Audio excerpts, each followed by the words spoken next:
Welcome, everyone. My name is Tawana Rivers. This is the 10K Project, and we are here for another Bet on Black pitch. We have with us the founder of Health Cost IQ, Jude, with us this evening. We're going to turn it over to Jude in a minute, but you know what I'm going to do first? I'm going to share the campaign page. So let me share that, and we'll talk a little bit about the details of Jude's raise. Can you guys see that? Awesome.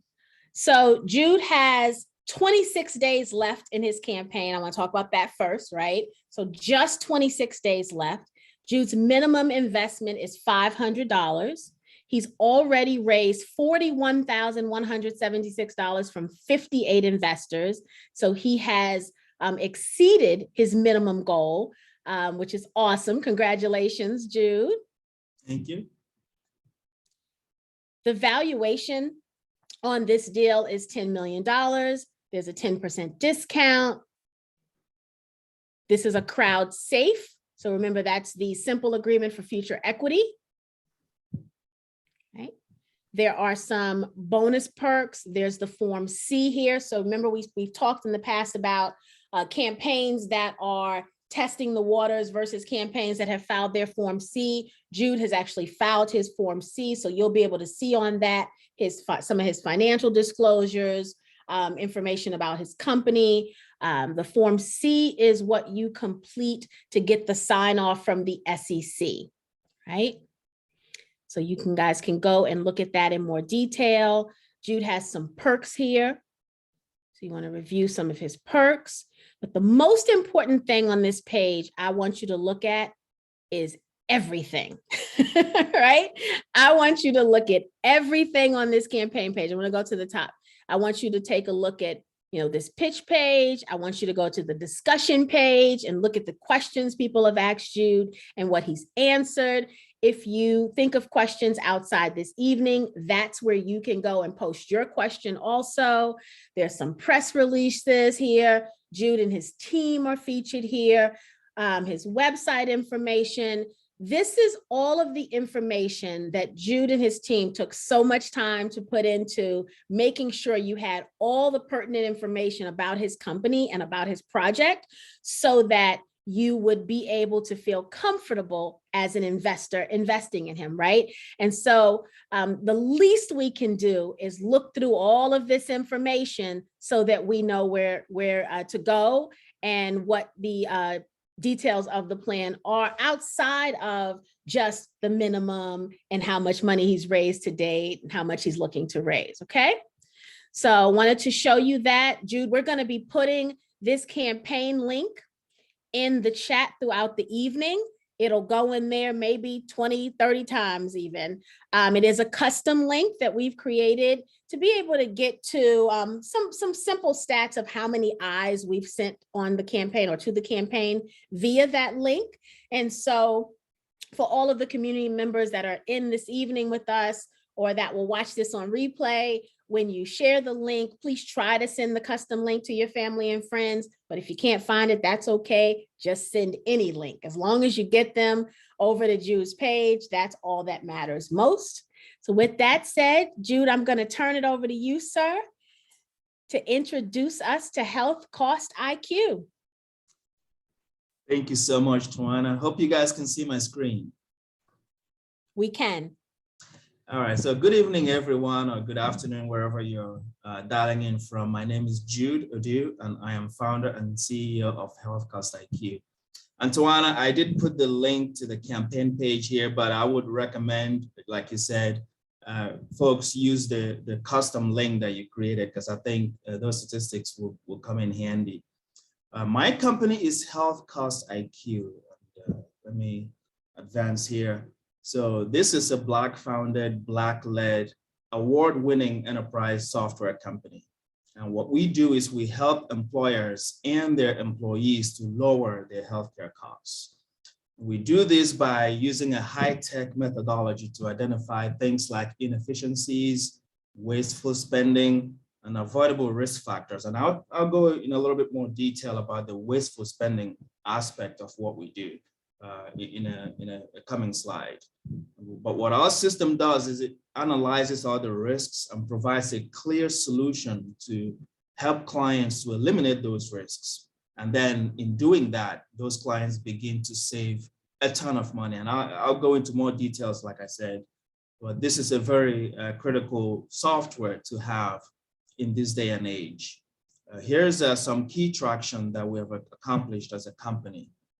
Actually, some of the information you're going to see on the campaign page is already out of date in terms of our revenue, because we filed last year, and since then our revenue has actually gone up significantly. So right now we're doing over $700,000 in annualized revenue. So that's much more than you're going to see on the campaign page. We do have a lot of data acquisition agreements with several national and regional health insurance carriers like Anthem, United Healthcare, Aetna, Cigna.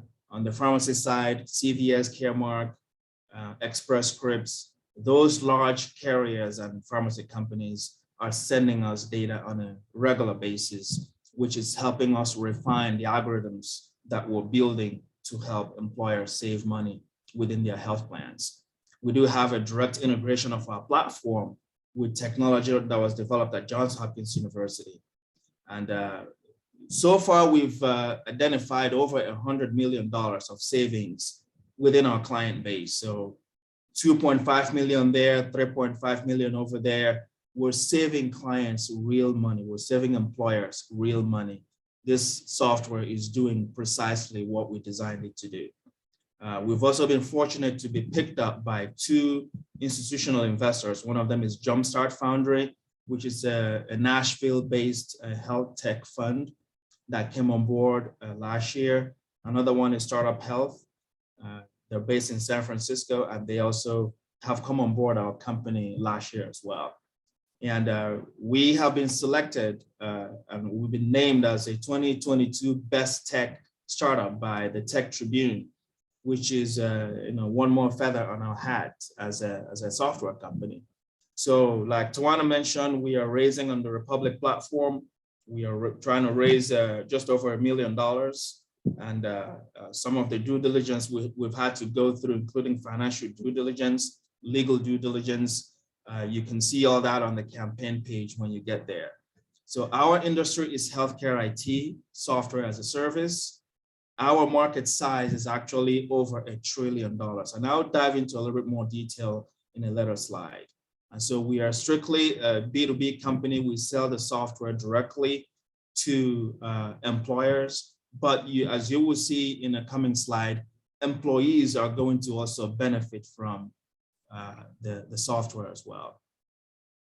Just a few statistics. I'm not going to take too long on this slide. Just a few statistics I wanted to establish here.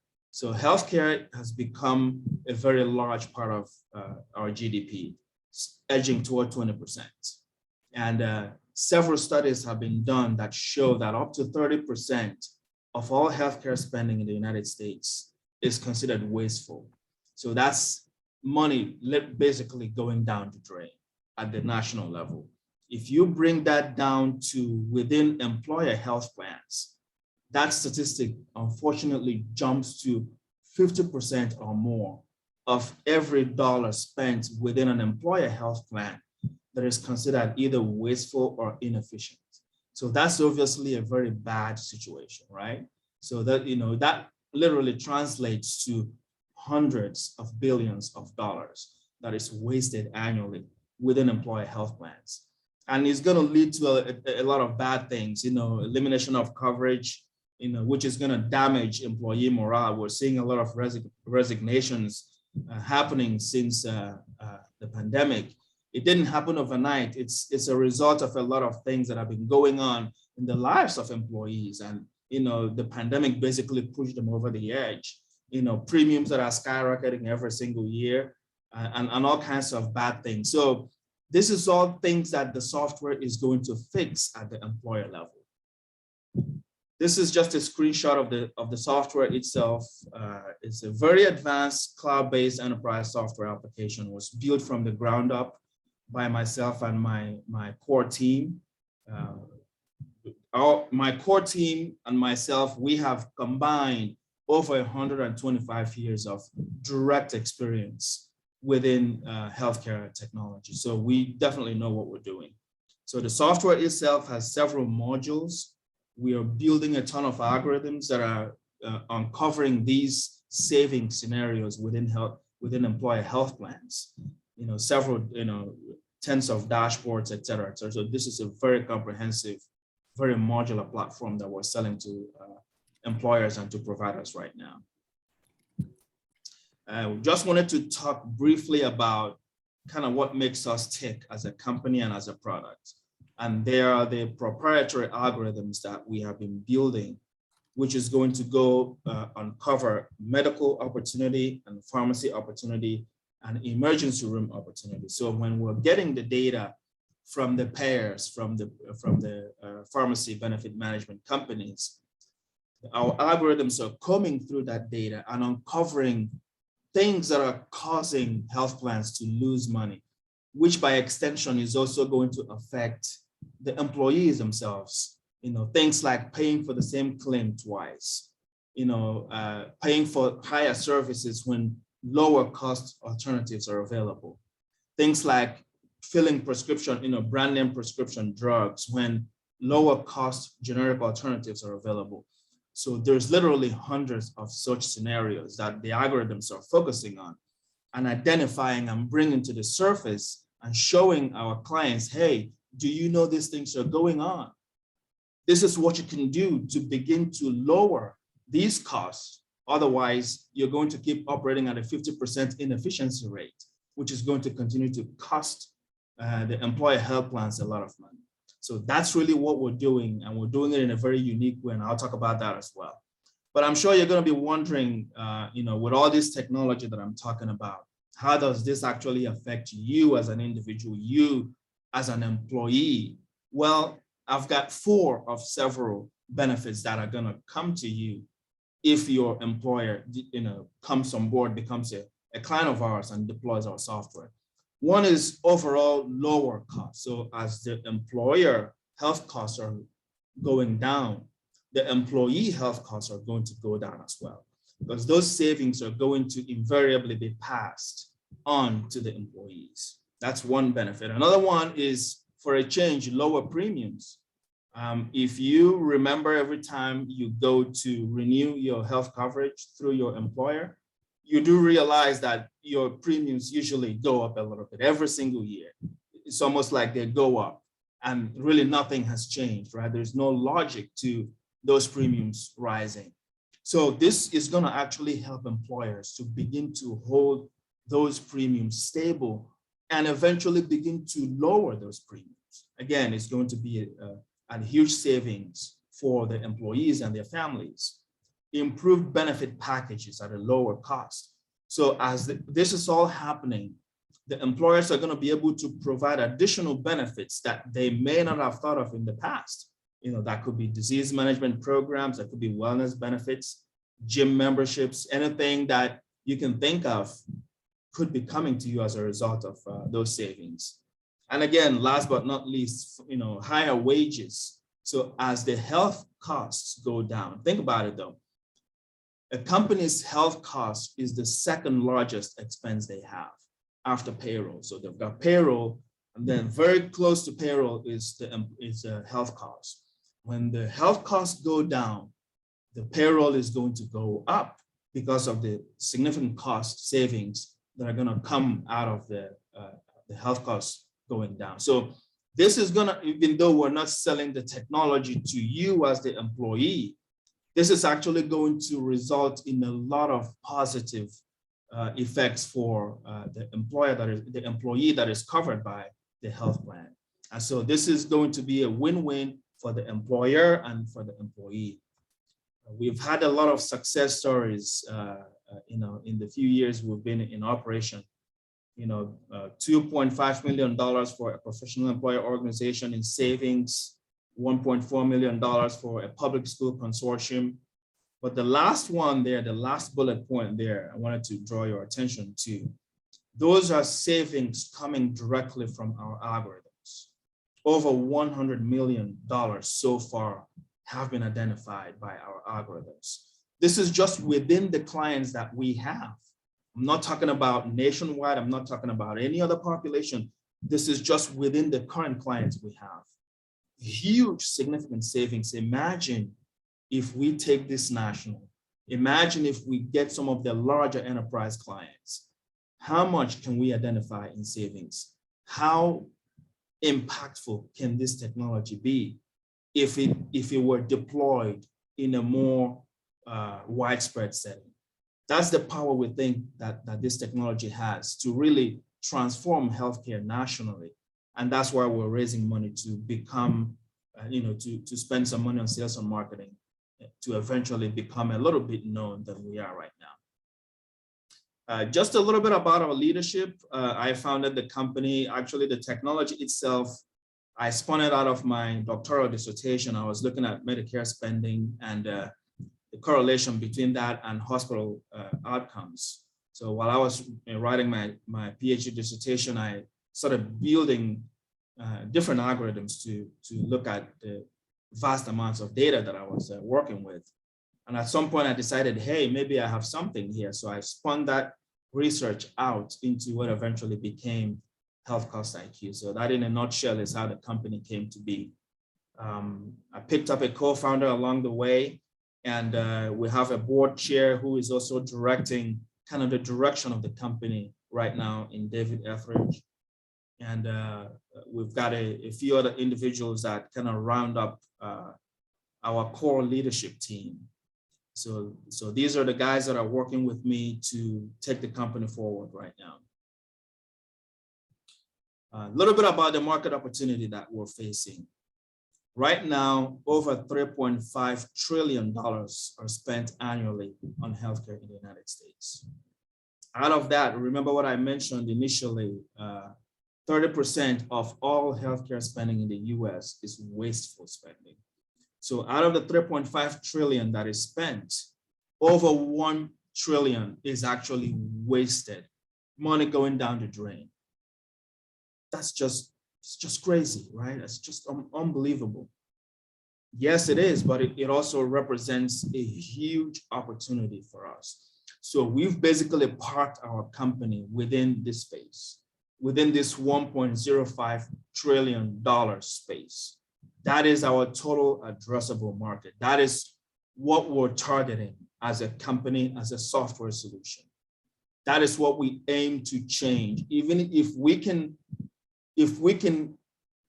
make a change in a third or 40% or even a half of that $1 trillion, that is going to have a huge effect nationally in terms of healthcare spending in this country. So that is, again, the power and the potential of what we've got here. We're targeting over 23,000 organizations in the United States with at least 1,000 employees.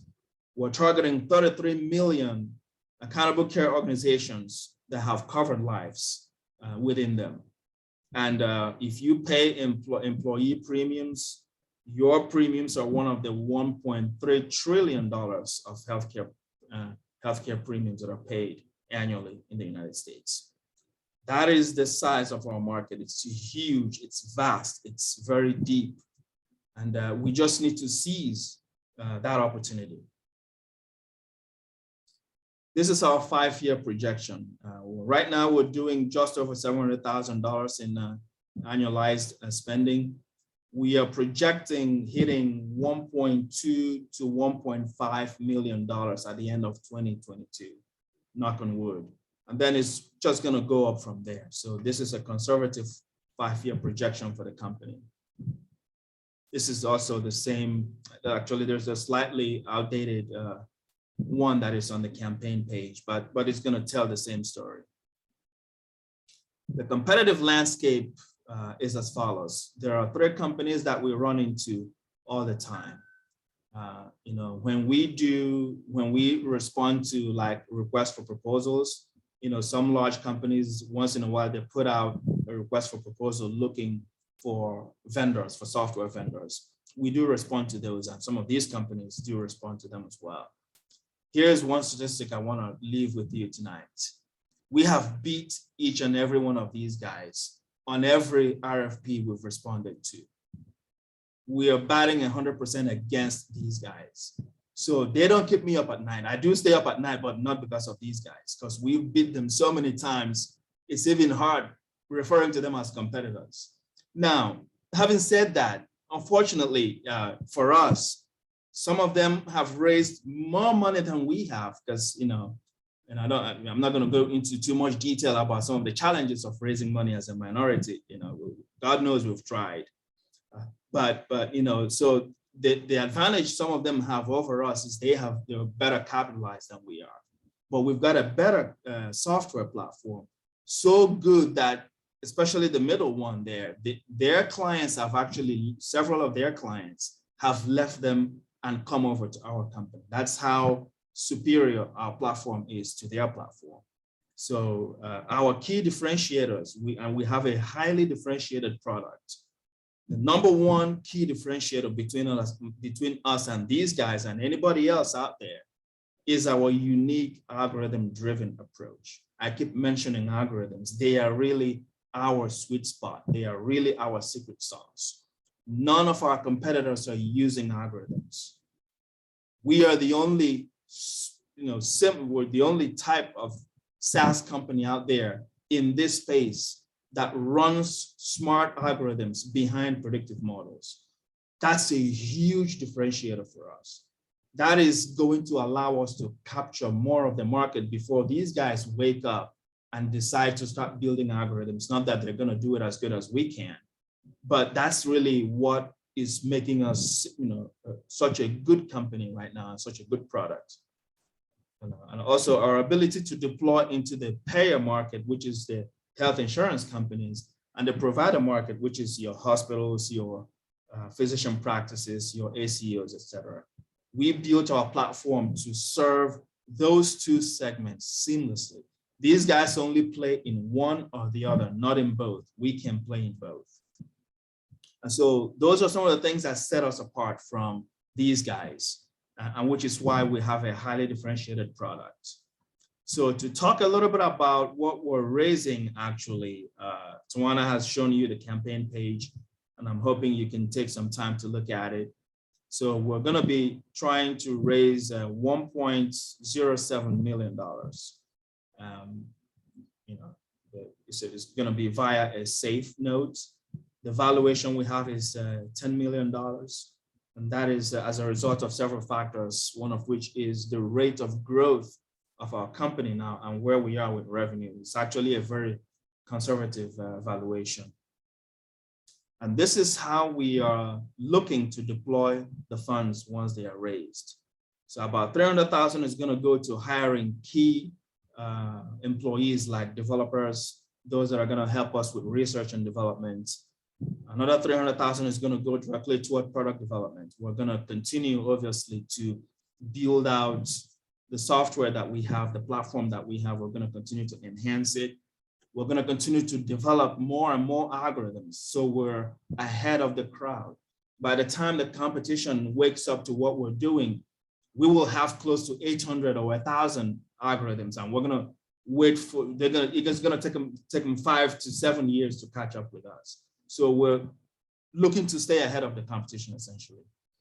About $200,000 is going to go toward working capital, and $270,000 is going to go toward building a new sales and marketing team. One note about that, till date, we have spent $0 on sales and marketing, zero, not a single dime. This company is making $700,000 a year by growing organically. Nobody knows who we are.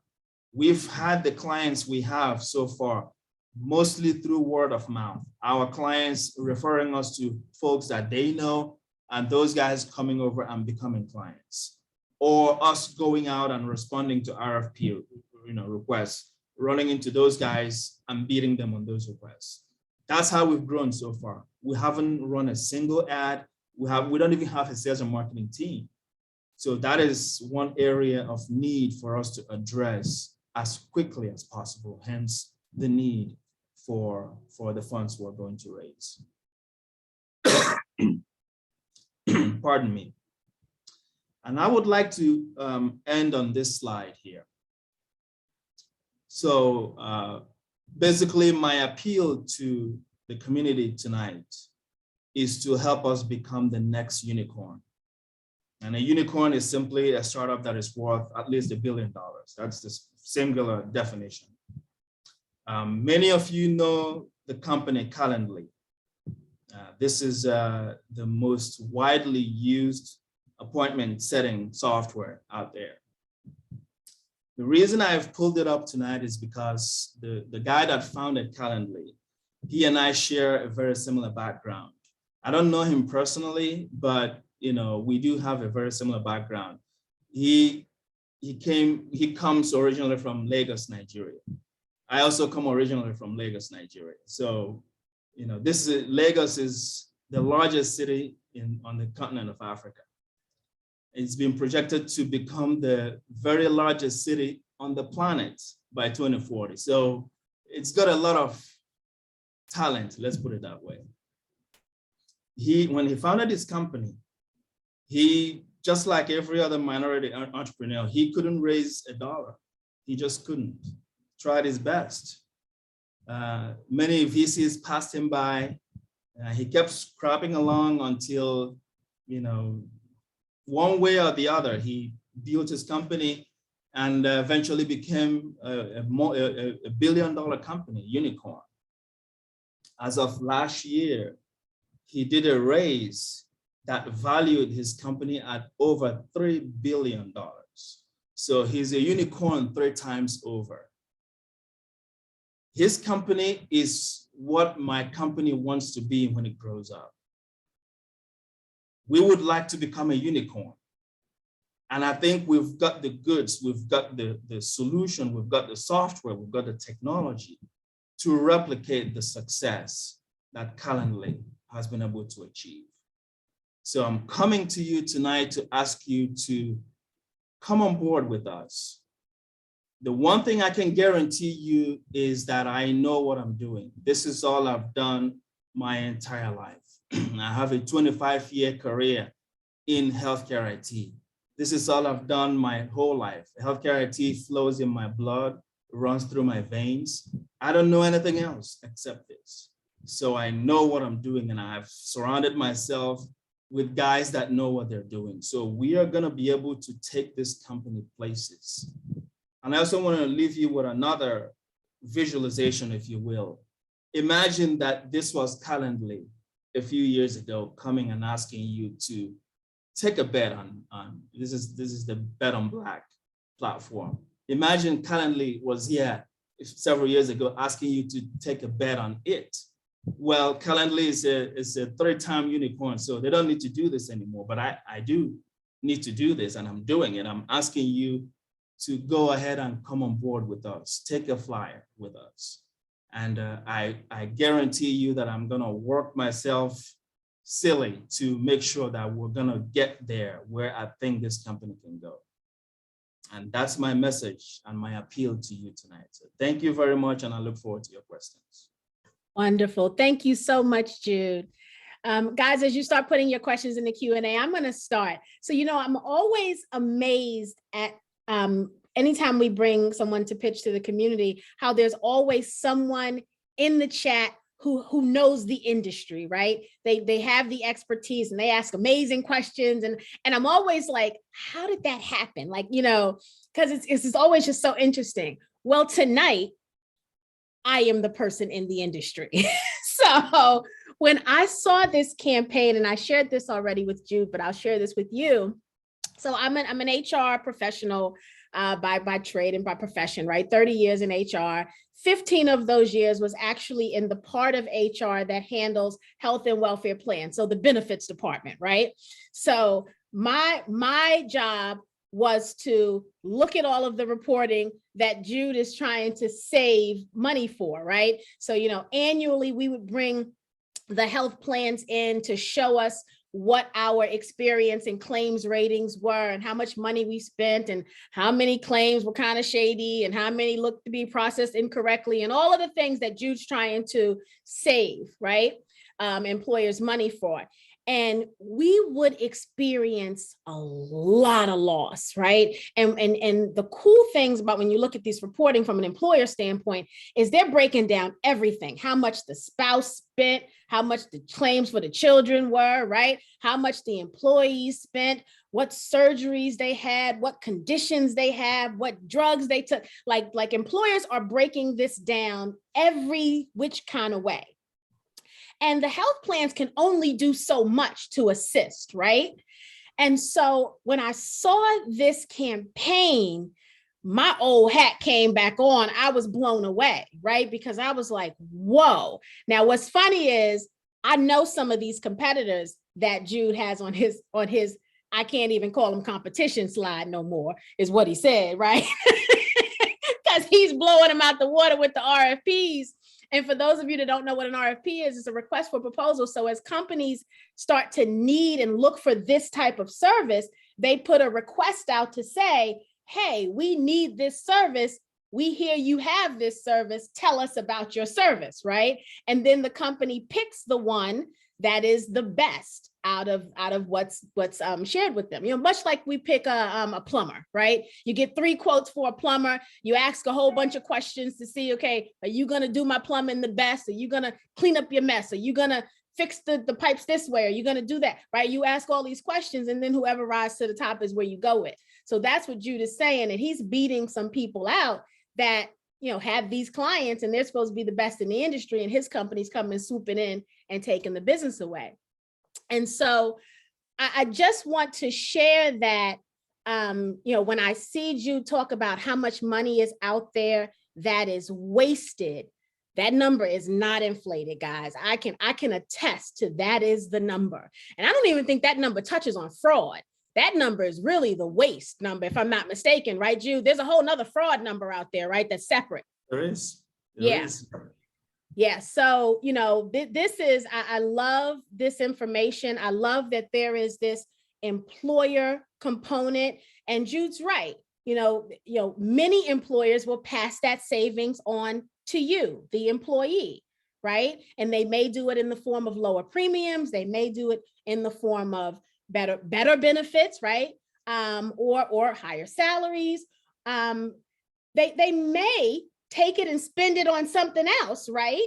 That also helps you as an organization. So I think you want to look at this one through several different lenses. Obviously that of the employer, that of the employee, that of the health insurance company, right? And really consider, yeah, I love this slide, Jude. These were the benefits, right? How this affects you firsthand as an employee, but then also many of you are entrepreneurs, right? You will one day be that plan, right? That has 1,000 employees, right? In your business. And this is also a service that could help you save money. So I just love what Jude and his team is doing. It's one of the few industries that we've had where I've been like, oh, I know that one inside and out. And so I really got excited about it when I saw what his team was doing and on the back end. So with that said, I will go ahead and open it up for questions. Go ahead and put your questions in the Q&A. We've got a few. Jude, if you want to stop sharing so they can see us on the full screen.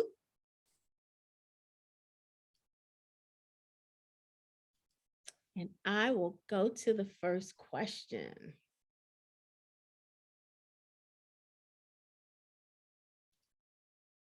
Sarah says, one of your key talking points is how your software creates cost savings that can be passed on to patients. Increased profit margins doesn't usually inspire generosity or a decrease in patient costs. Do you have a case study where your software benefits have been passed down to patients? And I think she means to employees. So that's an excellent question. So actually, Congress has begun to look at this now. Right now, there isn't a law that will mandate employers to do that.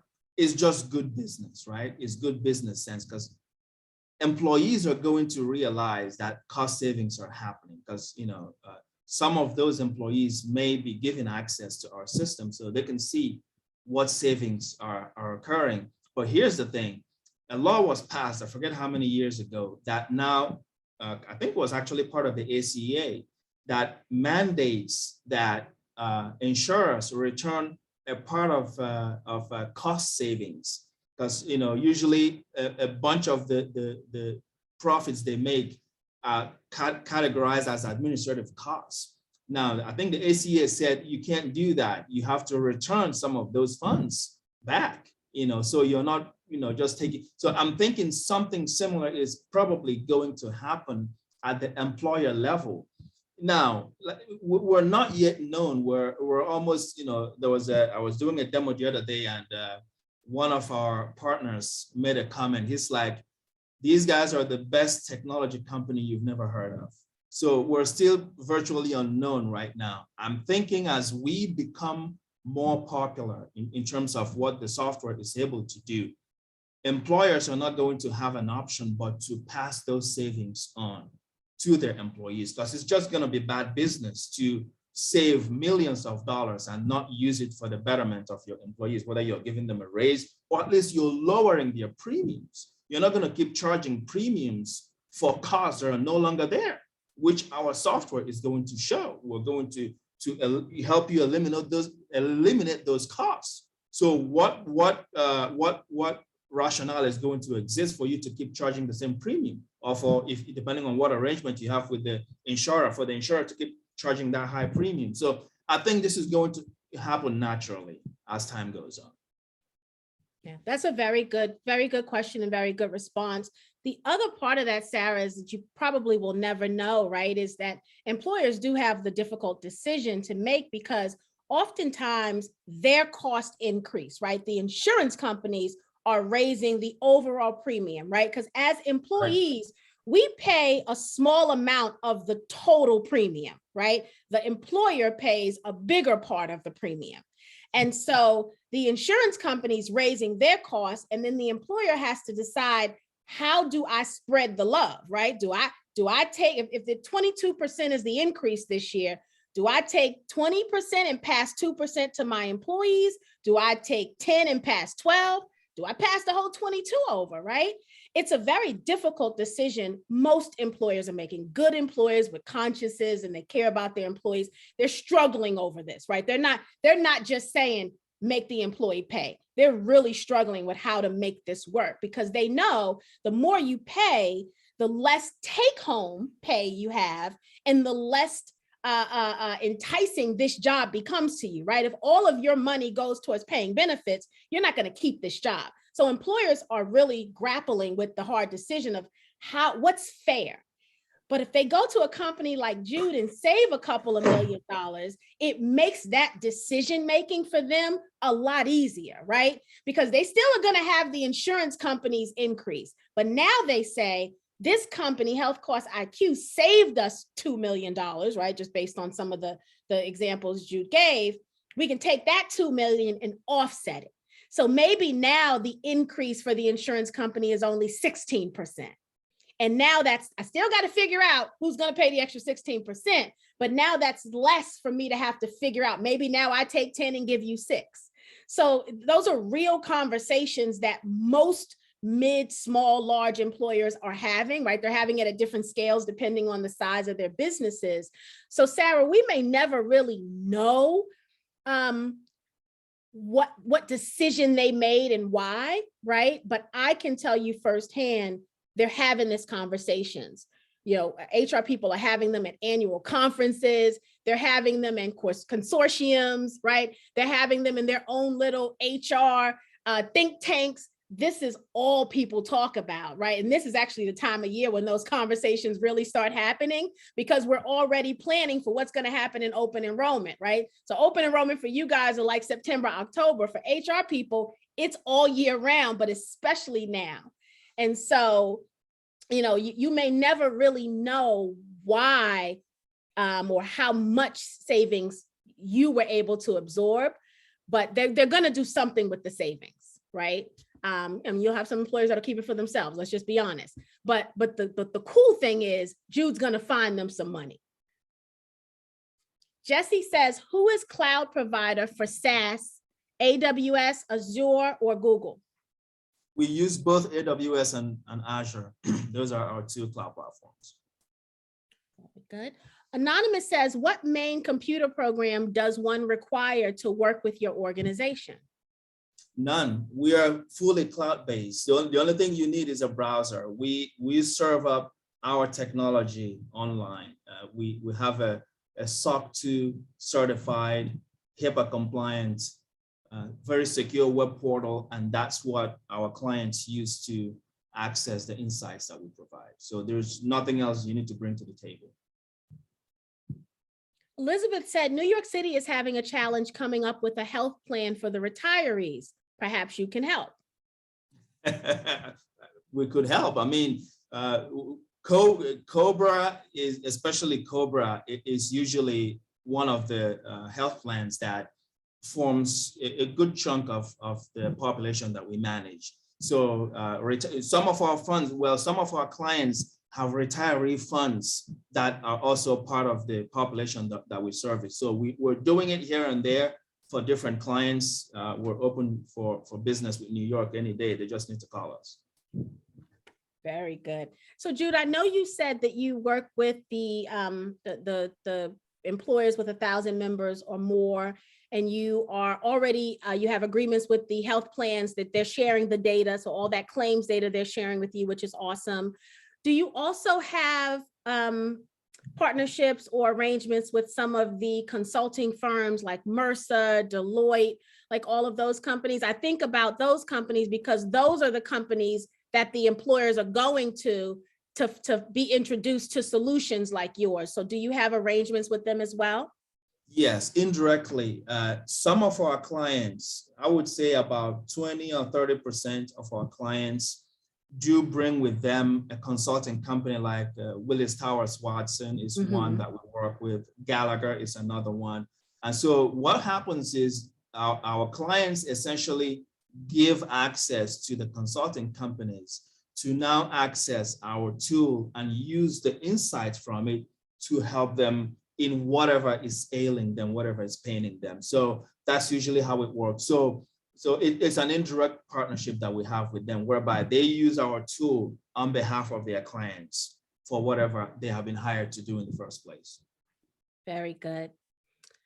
All right. Anonymous says, a couple of questions for Anonymous, so we'll take this one slow. Anonymous says, can you explain 1 to 2 approaches, not processes, that your software utilizes to help an employer reduce healthcare costs?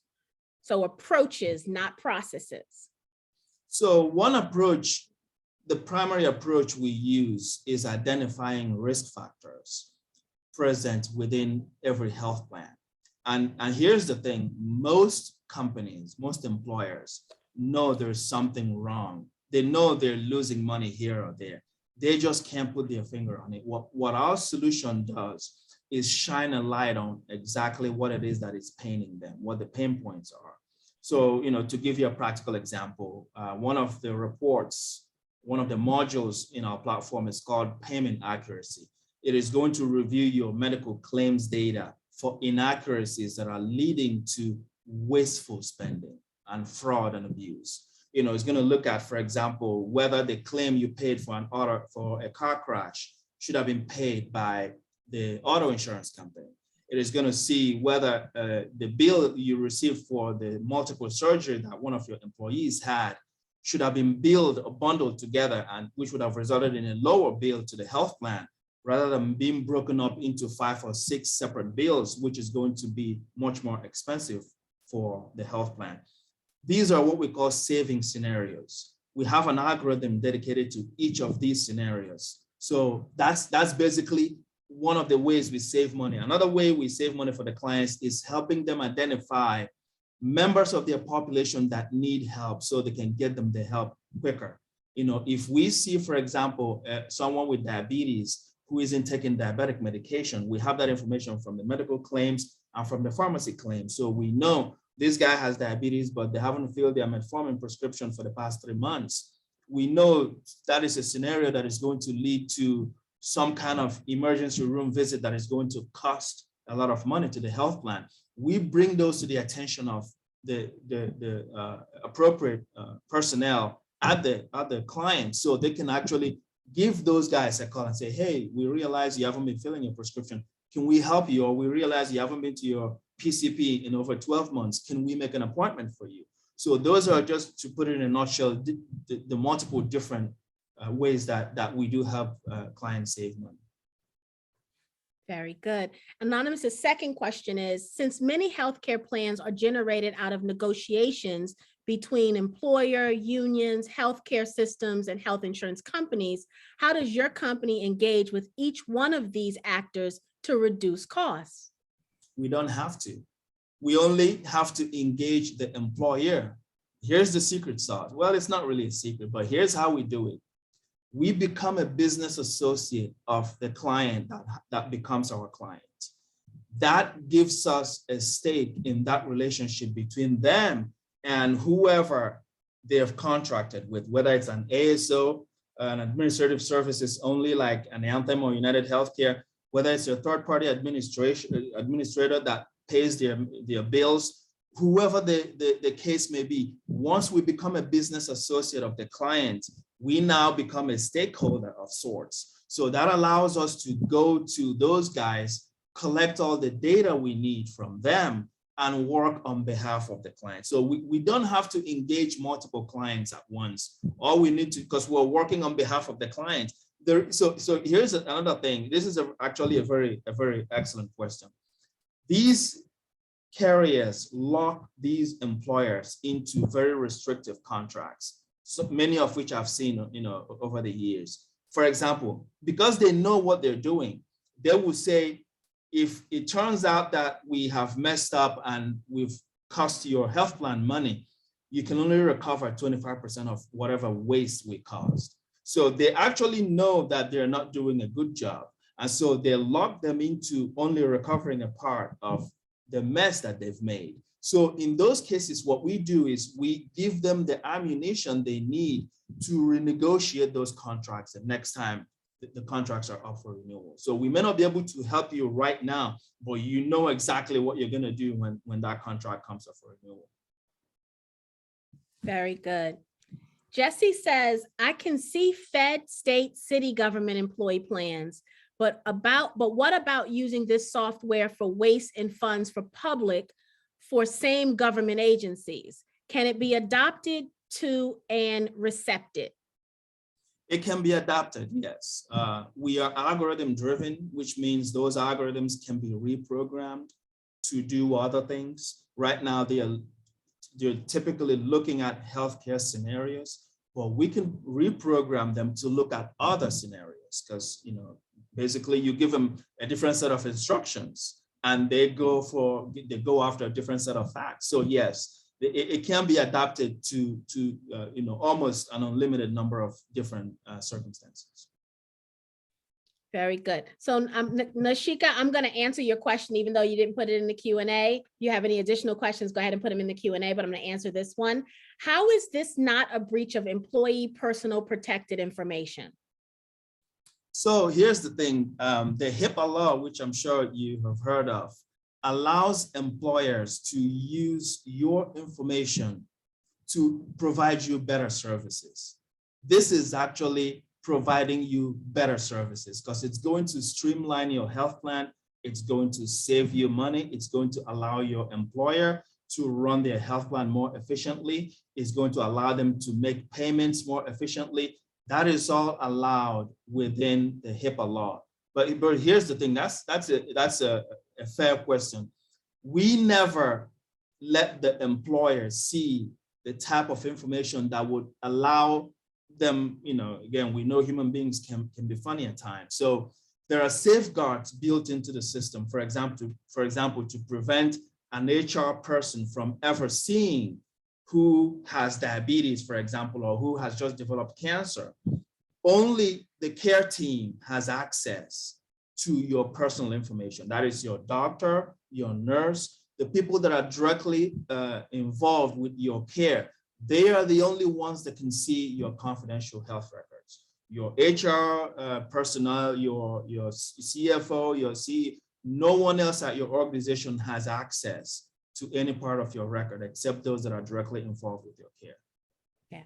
I'm glad that she asked that question because that was important. You know, when I talked about, you know, the HR people are looking at all the information, we're getting it de-identified, right? So I don't know that it's Lucy Smith's information. I know that there were 17, you know, Lucy Smiths, right, that had this similar thing, or this claim was paid incorrectly on 27 John Smiths, right? I don't know who the person is when I get it. I just know that because the person is not important. It's the thing, right? It's the how the money was spent or how the money was wasted or how the money was utilized inappropriately. That's the thing that we care about, not the whose claim it was. So I love that you asked that question, Nashika. Thank you very much for that. Anonymous says, is there any intellectual property associated with the software? How is it being protected? Excellent question. So our predictive models and algorithms, that's a ton of intellectual property right there. In terms of how it's protected, we have been advised by legal counsel not to try to patent the technology that we've developed, because part of the patenting process requires you to reveal exactly how your technology works. And we've got a lot of thieves out there who are going to steal that and come after our business. So based on counsel feedback, we're not looking to patent it right now. We're just protecting it internally. There's only a handful of employees at our company that have direct access to the source code. Handful of employees, and we have safeguards in place, for example, to prevent copying of code out of any of our systems. And you have to authenticate yourself through multiple layers to get to the source code. So if anything were to happen, we would be able to retrace and know exactly who did that. And a ton of other safeguards that I can't go into detail about, but I can assure you that our IP is very safe right now until such a time when, if it makes sense to put it out there and look for a patent, we'll do that at that time. Very good. Latrice says, how do you plan to be more exposed in the future if no one knows about you now? We are, that's the whole reason we're trying to raise money right now. We are going to build a national sales and marketing team. For the first time, for the very first time. And so we're talking to a lot of folks. There's a senior business development executive that I've been in conversations with since last year. The only thing keeping us from bringing him on board is, lack of capital, because, those guys don't come cheap. But we're drawing up business development strategies right now.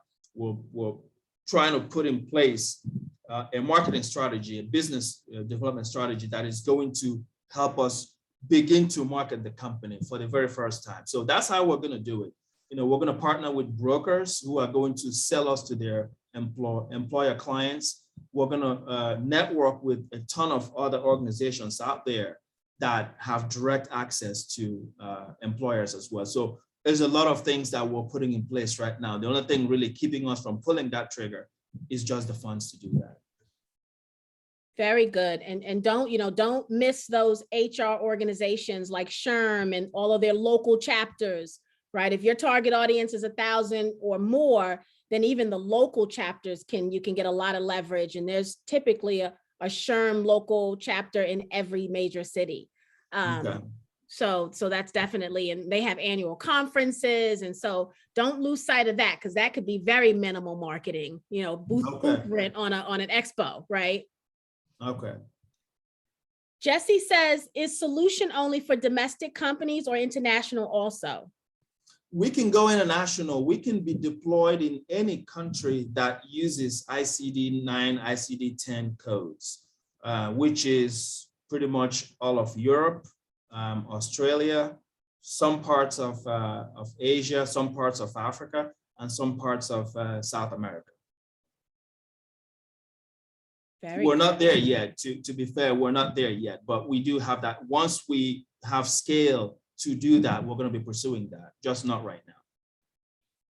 Anonymous says, how is this being sold to companies? Is this a subscription-based service? It is. It's a software as a service. There is a monthly subscription, but we do have contracts. The thing about us, our contracts are 5 years in length. And at the end of the 5 years, it turns into an auto-renewing evergreen contract. So we've written our contracts in such a way that we become very sticky for our clients. So they stay with us for 5 years, and then basically none of us have to care about actually renewing the contract again. It's just going to auto-renew in perpetuity. But yes, it's a monthly subscription fee. We also charge them a one-time implementation fee to get them onboarded to the platform as well. Very good. Latrice says, what happens to the data that's collected from each client? Let's start with that part of her question first.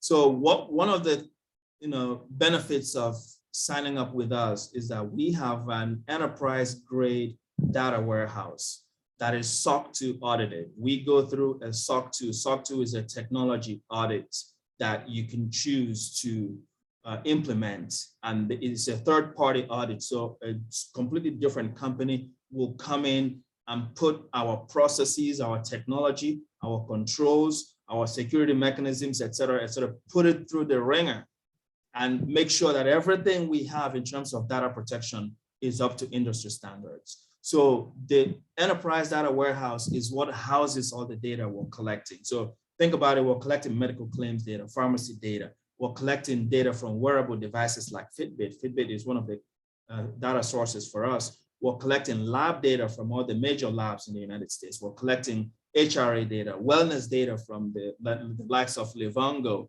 So we have the full spectrum of data on every single person in our database. And so we've built a massive data warehouse to house all that data. And that data is protected with the highest industry standards you can think of. Very good. The second part of Latrice's question is, how much do you charge the employers for your services? What's the average savings comparison after you're paid for your services? Oh, it's I'll have to kind of throw out a few case studies. We have a client that pays us $100,000 a year. We were able to save them within 18 months, $2.5 million. Compare that to $100,000 that they were paying us. We have another client that pays us about $150,000 or $160,000 a year. We saved them $1.4 million the first year that they were with us. Again, the scale is almost, it's day and night. In fact, it's gotten to the point that some folks that we talk to have advised us to perhaps modify our contracts to see if we want to participate in some of those savings, because these are just obscene amounts of money. That's what I was getting ready to say. I've seen payment structures where you get a percentage of the savings, not a flat fee. Yep.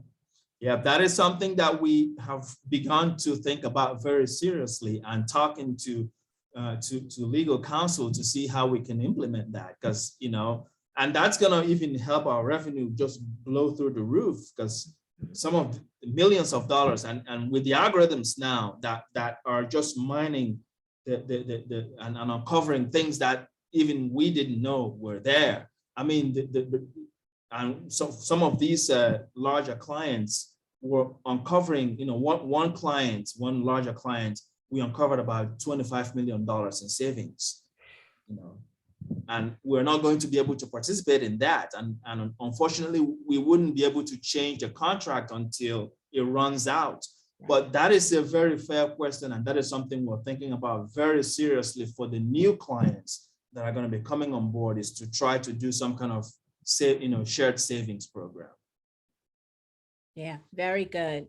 Anonymous says, does your organization help caregivers, CNAs employed by business owners funded by Medicaid, Medicare to increase their wages?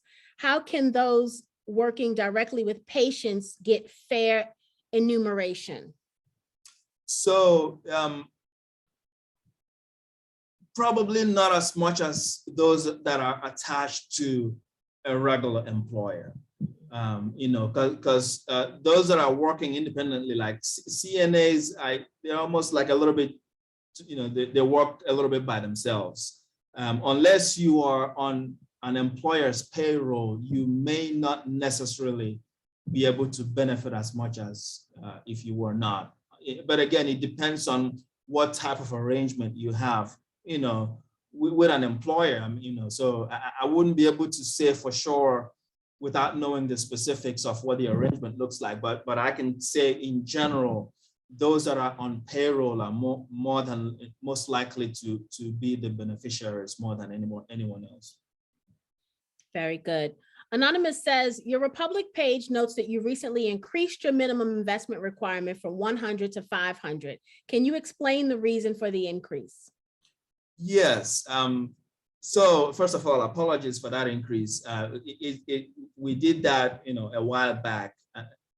It was mostly to bring our minimum investment in line with other companies on Republic that were similar to us.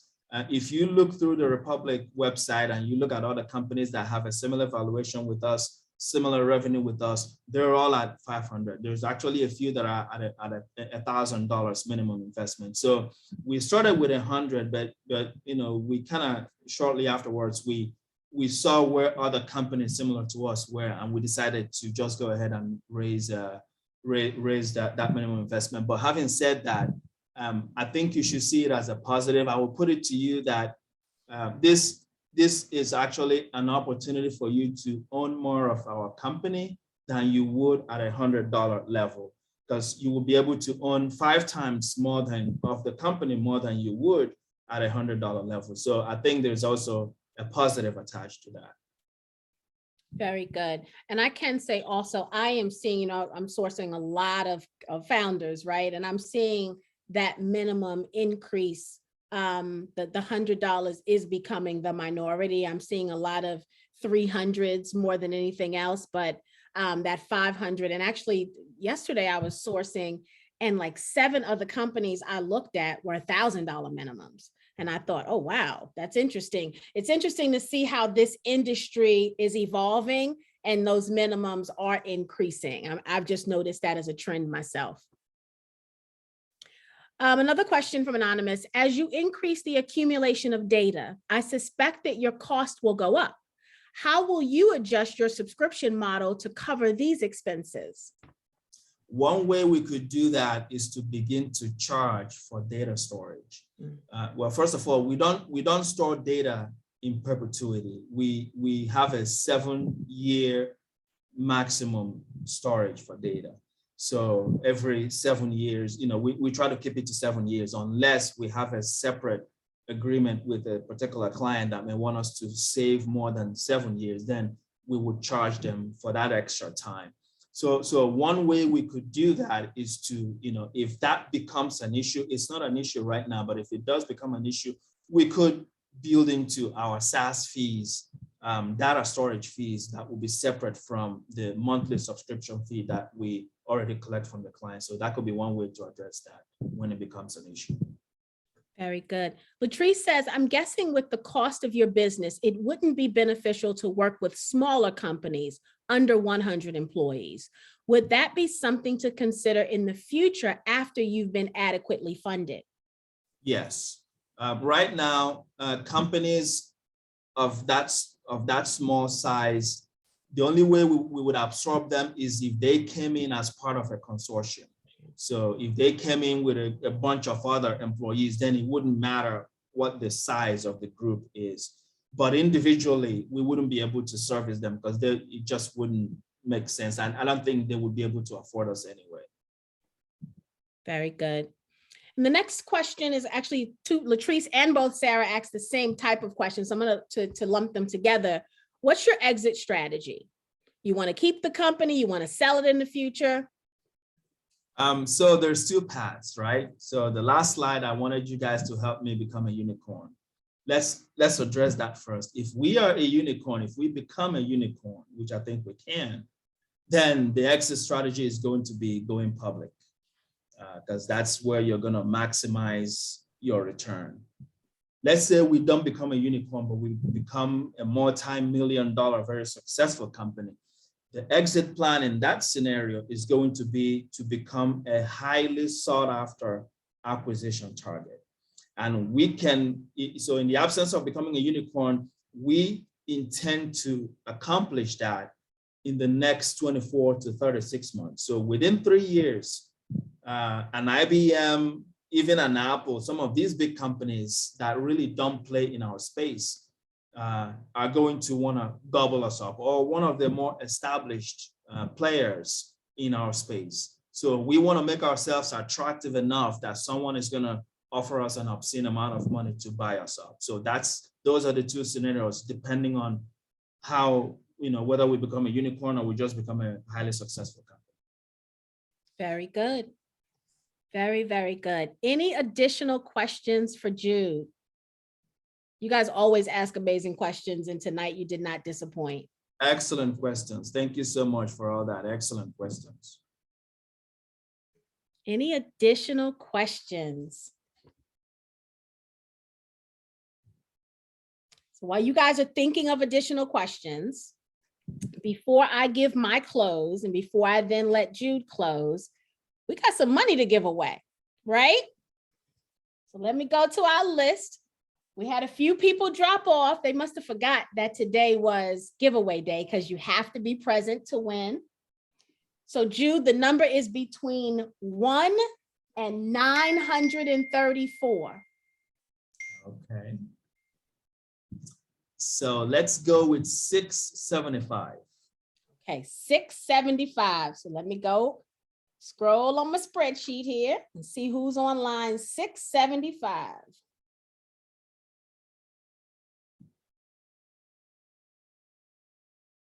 Mercedes, let's see.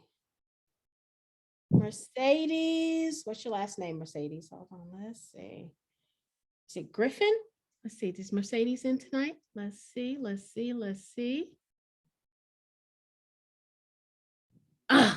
Mercedes is not on.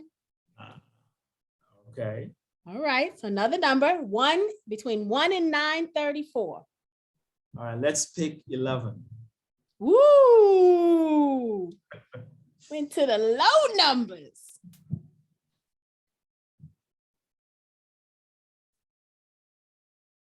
And Ahoro.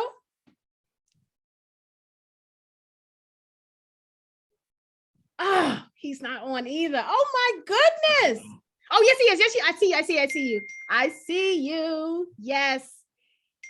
And Ahoro Immature. I hope I'm pronouncing that properly, but I see you in here. You are our winner this week. I'm going to send you an email. Congratulations. I'll send you an email, and then you can tell me if you want to upgrade, if you are not already in the platinum package, or if you want the $100. Congratulations. Thank you for supporting and coming every week, because your name's in here. Looks like 2 times. So that's good. So that's good. You increase it because every time they come, Jude, their name goes in the drawing. So every time they come live, they get added to the list again. So that's what's up. Congratulations. So happy. I see we've got a couple more questions, and let's go to those. Latrice says, what made you want to get into this field? I might have missed it earlier. So, it's more or less by default. So I studied computer science in Germany, and then I studied healthcare administration and health science here in the US. So really, this is, welding the 2 backgrounds I have into what I do now. So there really wasn't another path for me, apart from the fact that really I'm a data-driven person. I've always been from when I was little. I've always liked numbers. I liked analyzing things. So it was my love of data and analytics that led me down this path. I don't think I would have been satisfied in another field. I don't think there was anything else I could be doing right now that will give me the level of satisfaction as what I'm doing right now. So it was really the default career choice for me is what I'm doing right now. Very good. And I'll ask this question. Jane's asking the question, how can I join your team? I have analytical skills, but I'll ask a broader question. What are your plans for growing here in the near future? Do you need any specific roles right now? we always want to welcome you to come back to the 10K project to source that talent. But tell us about some openings that you might have currently. Yes, so anyone that is involved with business analysis, data analysis, we are always in need of those. So one thing is, at the conclusion of this fundraising, we are going to be definitely hiring. I mean, I would love to come back and see what kinds of skill set I can source from here. So that I just want to make that very clear. So anything along databases, anything along sales and marketing is going to be huge for us, because that's the whole plan to grow the company hinges on our ability to execute on sales and marketing. So anyone with experience in sales and marketing, especially if it's an experience in selling software, those are the kinds of skills we need. Business analysis, like I said, databases, and other ones that are probably escaping me right now. But I would love to come back when we've raised a little bit of money and see if there's a way to maybe publicize some of our need and see who in this community might be able to help us fill those needs. Very good. And Latrice says, after your company is acquired or goes public, what's next for you? I might dabble in crypto next. Let's say that I wash my hands off of this company sometime in the future. Crypto excites me, and so that might be my next project. We'll wait and see. Very good. I like it. Okay. So I'm going to give my closing comments, and then I'm going to turn it over to Jude so he can close. I'm going to say a couple of things, but the first thing I want to say is, Jude, congratulations, on your project and everything your company's doing and the growth you've experienced so far, and being able to do that with, not enough capital, right? But you're making it work and being able to have a revenue generating product. And so congratulations, right? Let's start there. I'm going to say, Jude shared the Calendly story. And the one thing that Jude didn't share about that story that I always find amazing is that the brother that started that company didn't tell anybody he was a brother, because he knew it'd be harder to raise money. Right. And he kept his identity kind of confidential because he just didn't want any barriers. And that was one of the stories that I heard about a year and a half ago. And I thought, how terrible, right? That must be, to have to hide who you are because there's a bigger reward at the end of all of this, right? If people can just see the project and not see me, because unfortunately, when they see me, they don't see greatness, right? That's the world we live in, right? That's why 10K is here, right? We knew that was a problem. That's why we're here helping founders get the capital. So this is not new news for us, right? It's not new news at all. But what it is it's a shame that is the reality that our Black founders still have to endure, right? Day after day, month after month, year after year. We get the opportunity to come here and do something different for them, right? I'm not a financial advisor, right? I'm not going to pretend to be one for this day, right? So I can't tell you what to do from an investment standpoint. But what I can say to you is, we have an opportunity here at 10K in general to make a difference in the lives of these founders, so that they don't have to hide who they are, so that they can get the fair funding that they need, right? Cherie always quotes the quote that, and I forget the source, her source document, but I think it was a Morgan Stanley report, if I'm not mistaken, but she always says that Morgan Stanley reported that when Black founders get the capital, get fully funded, right, like their white counterparts, they do just as well in business, right? Unfortunately, the VCs don't always read that article because they still think there's some kind of deficiency. So we get to tell them something different, right? We get to say, we believe in our Black founders, even if you don't. We're going to help them get the funding they need so they can scale and grow. Another company that comes to mind is Needle, right? Needle's founder told us a very similar story, right? His first raise, he didn't hardly raise any money. He does exactly what Clubhouse does. He did it before Clubhouse did it, right?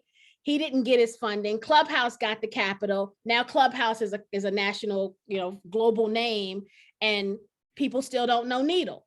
And so Allende had the same issue, right? Where he just, had he been able to get the capital on his first Reg CF raise, right? We may not even know who Clubhouse is. We may be needle, right? We may not have a clue who Clubhouse is, but that didn't happen for him. So what we want to happen for Jude, right, is we don't want another company that does what he does to come out of the woodwork, right? And happen to have the rich aunties and uncles for real, right? And they get millions of dollars, and Jude is still struggling to get the capital he needs to grow, right? And he showed us where he needed the money and what he was going to do with it. So we have an opportunity week after week to make a difference. I know the comment was made about this one being a little higher with $500. I would say my response to that would be, we always teach you to be responsible and healthy investors above and beyond anything else, right? Jude don't want you spending your mortgage money, and neither do I, right? So first and foremost, you have to be responsible. But it just so happens to be tax time. I'm just saying. But just consider this to be something that you may want to invest in. Do your due diligence.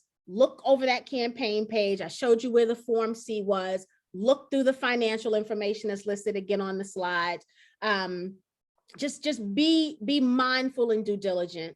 However, even if you don't want to invest yourself, please share this campaign.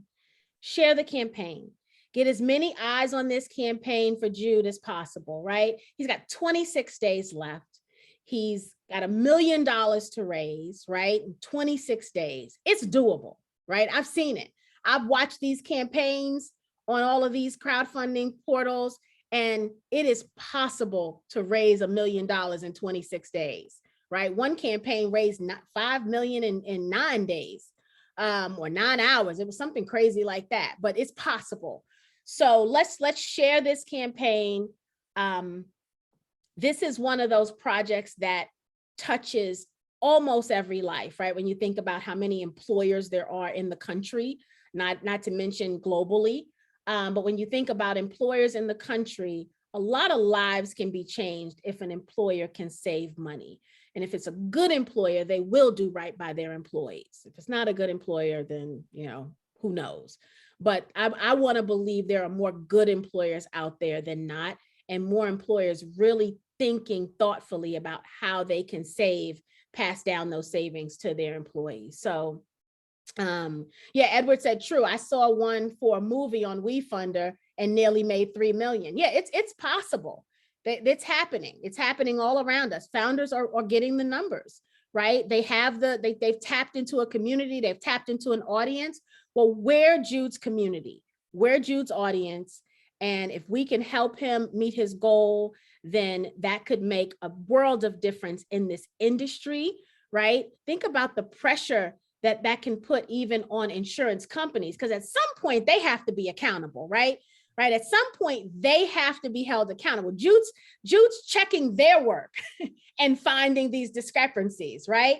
So if the insurance companies are smart, they may be the one that want to acquire, right? They should be the one saying, hey, how about we bring you on the front end of this process somehow so that you can find these mistakes before they happen. Imagine how much money they could charge, the insurance companies could rightfully charge if they're not having any mistakes, right? On the front end. So there's a whole nother side to this that I personally believe Jude could be working on and really change how this industry of healthcare is broken. But right now he's on the side he's on and his algorithm's going to save money for the employers. But there's a bigger play here, Jude. I really, really, really think so. If you can get that thing to think ahead a little bit and stop some of this stuff from happening, that's the unicorn play for sure. because healthcare is getting out of control, right? And because no one really understands it, they can charge a whole lot of money every year, right? They can, doctors can charge obscene amounts. They don't have to have contracted amounts that are reasonable. Like there's just so much wrong with the industry that it needs solutions like yours to solve it and to really, really help at the end of the day. So I'm going to step down off my soapbox. I love what you're doing personally. I want to thank you again for coming to 10K and sharing this with us.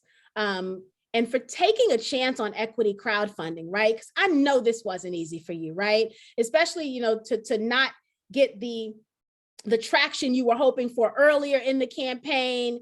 And I thank you for sticking with it, because I understand how important it is to get an early look at a company like this, right? And so I appreciate from my family the opportunity that I'm able to invest in a company like yours at this early stage, because so many companies go the VC route, and and many of us get left out of those conversations. So I know this was a lot of work for you. I know it hasn't been an easy road, but I want to personally thank you for that. For coming and taking this route, because you didn't have to. So thank you very much. Jude, how do you want to close us out? Well, thank you so much, Tawana. First of all, for making a platform like this available to entrepreneurs like myself. It's an invaluable service for those of us that have challenges raising money. So thank you so much. And it's been an honor to present to you good folks tonight. This has been the most relaxed I've been talking about my company, to be perfectly honest with you. I'll leave you with a very quick story among several. I was in contact with a VC. This was about a year ago, and they saw my company. They were so ecstatic. They're like, this is the kind of company that we've been looking for a very long time. You guys are doing great. We would like to invest in you guys, help you grow the sweet spot for us. Things were going well. It was, in the height of COVID, so everything was mostly by email. And at the very tail end of it, just before they were to give me possibly a term sheet, they said, hey, do you mind sending us a video of yourself talking about your company? And as soon as I saw that, my heart sank, because again, experience has shown that once they see who you are, and that was exactly what happened. So I'm like, okay, I'm gonna go ahead and do that. So I sent in a video, and the thing is, within 2 hours of sending that email with the video, they wrote back and they're like, oh, so sorry, this is not really the company we were hoping to invest in. Good luck with your future raise. I mean, it was a 180 turn. As soon as they saw a video of me, they weren't interested anymore. But I'm one that believes that things happen for a reason. So me being here tonight is, I think, it's been so gratifying. So I want to thank you for taking the time to listen to me. I hope I didn't ramble too much, but I honestly hope you guys will, come on board. Help us get to where we need to go. Like I said before, I'm going to renew my pledge to you. I will work my rear off to make sure that we're successful at the end of the day. Thank you so much, all of you. Really appreciate you, and have a good night. And Jude, I saw one more question pop in. Marcus asks, what makes my investment safe from global pandemic or economic failure in the future? Marcus, not a darn thing, right? Investing is never all safe, right? We don't invest more than we can afford to lose. And all of those things, pandemic, economic failure, nothing secures this investment. It is a risk. All investments are. This one isn't any different. Yeah. Okay. All right, guys. Thank you so very much. And I appreciate you guys. We'll see you again next week. Don't forget, share Jude's link. We've put it in there several times. Go ahead and copy it if you want to. If you go down in the chat, they'll see you next to the smiley face. You'll see 3 little dots. If you right click that, it'll let you save the chat, or you can just go in and copy that link and go or click on it and then save it on your desktop, but save the link, share the link, share the link. Thank you guys. Have a good night. Thank you, Jude. Thank you.